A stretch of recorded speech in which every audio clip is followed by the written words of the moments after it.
তো এর মধ্যে যেহেতু দুইজন আমার অফিসার বসা আছে দুই পাশে, দুইজনই আপনাদের সম্পর্কে ভালো বলছে, তো এটা আমার জন্য একটা ভালো দিক। কারণ অনেকে আসলে আছে যে এখন তো একটা ভিউ মানে যে বিষয় আছে, টিআর এর বিষয় আছে, এগুলোর জন্য আমি যদি রাষ্ট্রের জন্য কাজ করতে যাই, সমাজের জন্য কাজ করতে, আমি কিন্তু ব্যক্তিগতভাবে মনে করি যে আমি সোশ্যাল মিডিয়া থেকে আনসোশ্যাল।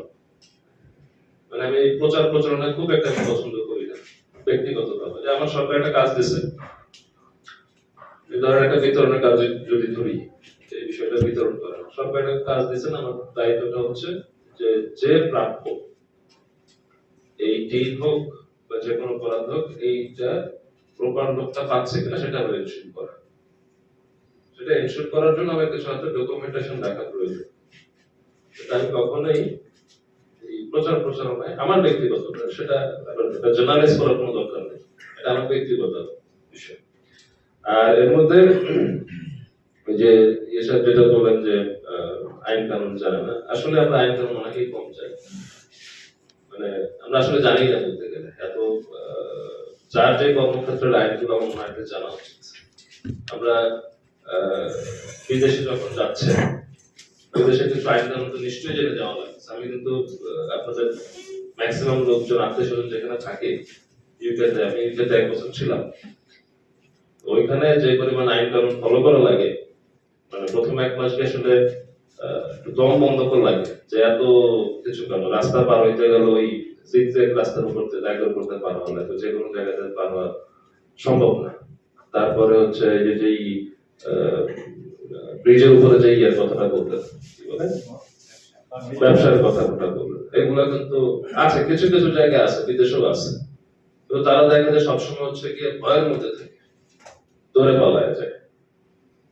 তার মানে প্রত্যেকটা দেশের কিছু আইন কানুন আছে, সেই আইন কানুন, তারপরে কি বলে, একটা জায়গার কালচারের বিষয় আছে, আমরা কালচারটাকেও গুরুত্ব দেওয়া আমাদের প্রয়োজন। আমি যদি এখানে এসে, বাইরের ব্যক্তি এখানে এসে আপনাদের কালচারকে যদি মানে কি বলে, এক দেশের বলি আরেক দেশের গালি,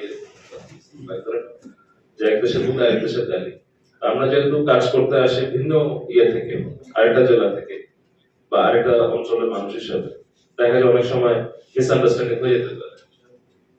হয়তো আমি ভালোর জন্য বলছি, যে বললাম যে এক দেশের বলি আরেক দেশের গালি, যে আপনাদের এই অঞ্চলেরই দেখা যায় অনেকের হচ্ছে, আমি আসার আগে শুনতেছিলাম যে আপনাদের ভাষা বুঝতে আমার একটু কষ্ট হবে, যেহেতু আপনাদের ভাষাটা আমাদের ভোলা, বরিশাল বা আমি ঢাকাতে বড় হয়েছি, এদের থেকে অনেকটাই ভিন্ন, মানে টোনটা অনেকটা ভিন্ন। আমি বলে করে বলছিলাম যে যদি বুঝতে আসলে তাহলে বলবো যে ইংলিশে বলতে, তারা তো ইংলিশটা তো ঠিক মতো বুঝে বলতে পারবে। তো এই জন্য অনেকগুলা সমস্যা যেমন থাকবে, সমস্যার সমাধানও থাকবে, অর্ডারটা বইও থাকবে। আর ভাষা বুঝতে কষ্ট হলে 1 সপ্তাহ পরে এটা অটোমেটিক ঠিক হয়ে যাবে বুঝতে বুঝতে। আরেকটা যেটা বললেন যে ইয়েসের যে এখানে যাতে নিজের এসএলএর কথা উল্লেখ করে বললো যে নিজের উপজেলা হিসেবে কাজ করছে। আমি আমার সাবেক উপজেলাতে আমার যিনি এমপি মহোদয় ছিলেন, ওনার সাথে যখন প্রথম আমরা অফিসারদের সাথে সম্মেলন করছিলাম, সেটা আমি বিশ্বাস করি। কারণ আমরা প্রশাসনে যারা কাজ করি, তারা কিন্তু আমার পরিবার পরিজনের চেয়ে আপনাদের সাথে বেশি সময় কাটাই। মানে যেই টেনিউরটা আমি এখানে কাটাচ্ছি, সেই টেনিউরটা অ্যাটলিস্ট আমি যদি এখানে 1 বছর থাকি, 1 বছর আমি হয়তো ছুটির ব্যবহার 2 বার থেকে 3 বার। আমি আমার বাবা মার সাথে যতটুকু সময় কাটাবো, তার থেকে অনেক বেশি সময় আপনাদের সাথে কাটাবো। তো আমিও এটা সবসময় বিশ্বাস করি যে এটা যেখানে কাজ করতেছি, এটা আমার ফ্যামিলির মতোই, আমার ফ্যামিলির মতো। তো আমিও এক্সপেক্ট করবো যে আপনারাও ফ্যামিলি মেম্বার হিসেবে ট্রিট করবেন, ওইভাবেই সহযোগিতা করবেন।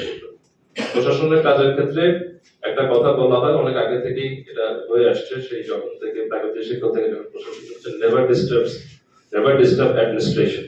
মানে অ্যাডমিনিস্ট্রেশন আসলে ডিস্টার্ব করে সবাই ক্ষতিগ্রস্ত হয়।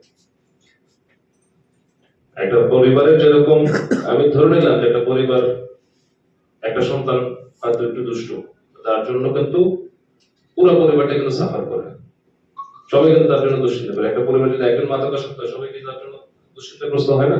একটা পরিবার যদি একজন অসুস্থ হয়, রোড অ্যাক্সিডেন্ট হোক, অন্য কোনো কারণে, তার জন্য সবাই কিন্তু দুশ্চিন্তাগ্রস্ত হয়।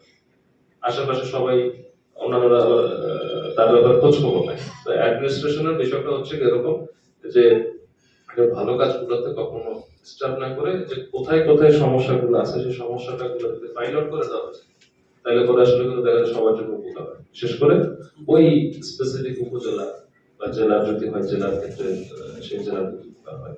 আর যেই সমস্যাগুলোর কথা বললেন আপনারা, যানজট আর বন্যা, বিশেষ করে খাল খনন, আরেকটা হচ্ছে পৌরসভার ভোটারদের ব্যাপারটা আমি নির্বাচন অফিসারের সাথে কথা বলবো। এই বিষয়টা আমার কাছে একদম পুরো নতুন শুনলাম, যে যেই সমস্যার টাইপটা শুনলাম আমি হয়তো ধরে নিয়েছিলাম যে কয়েক কয়েকজন ভোটার হয়তো ভোটার অধিকার পায়নি, এটা হইতে পারে। যেমন আগের স্টেশনে আমি দেখছিলাম যে এটা কি বলে, আপনারা কি বলেন, বেদে বলেন না কি বলেন, এই বেদে কয়েকজন হচ্ছে গিয়ে আগের স্টেশনে পৌরসভার মধ্যেই তারা হচ্ছে গিয়ে নাগরিকত্ব সনদ এর আগে দেওয়া হতো না। নাগরিকত্ব সনদ দেওয়া না মানে তো তার স্বাভাবিকভাবে ভোটার আইডি কার্ড নেই। তো এই সমস্যাটা মোটামুটি সমাধান হচ্ছে, কিন্তু এখানে তো যেটা শুনলাম এটা মানে আমি এখনো পুরোপুরি বুঝিনি, যেটা আসলে কিভাবে এই ঘটনাটা ঘটতে পারে, ওটা ওয়ে অফটা কি। স্বাভাবিকভাবে খালি চোখে দেখলে মনে হচ্ছে যে হাজারটা চিঠি লিখলে হয়তো কাজ হয়ে যাওয়ার কথা। আসলে কি ওরকম ভাবে হবে কিনা, যদি চিঠি লেখা লাগে তাহলে আমরা চিঠি লিখবো নির্বাচন কমিশন। হ্যাঁ, এটা কি গেজেট সংক্রান্ত কোনো বিষয় কি আছে, মানে গেজেট কি কোনো প্রপোজাল আছে?